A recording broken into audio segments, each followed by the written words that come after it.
윤석열 총장 가족 의혹을 수사해온 서울중앙지검이 윤 총장의 장모 최모 씨를 불구속 상태로 재판에 넘겼습니다.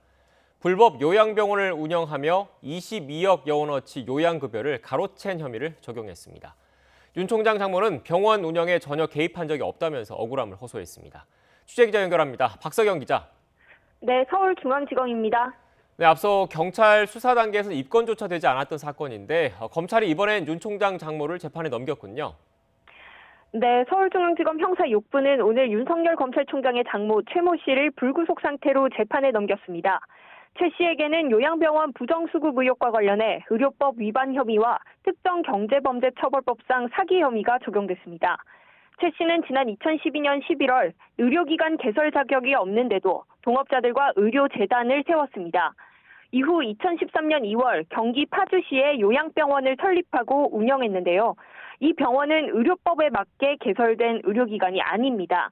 그런데도 지난 2013년 5월부터 2년 동안 국민건강보험공단으로부터 22억 9천여만 원어치 요양급여를 받았다가 적발됐습니다. 당시 이 일로 최 씨의 동업자 등은 유죄 판결을 받았지만 최 씨는 경찰 수사 단계에서부터 입건되지 않았습니다. 지난 2014년 5월 이사장직에서 물러나면서 병원 운영에 관한 책임을 묻지 않는다는 책임 면제각서를 받았다는 이유였습니다. 이에 지난 4월 최강욱 열린민주당 대표 등은 당시 검찰 불기소 처분에 윤 총장이 개입했다는 의혹을 제기하며 윤 총장과 최 씨 그리고 부인 김건희 씨 등을 고발했습니다. 재수사에 착수한 검찰은 책임 면제각서를 작성하기 전 이미 최 씨가 범행에 관여한 것으로 보이므로 범행 이후 면제 등을 약속한 건 범죄 성립에 영향을 미치기 어렵다고 판단했습니다.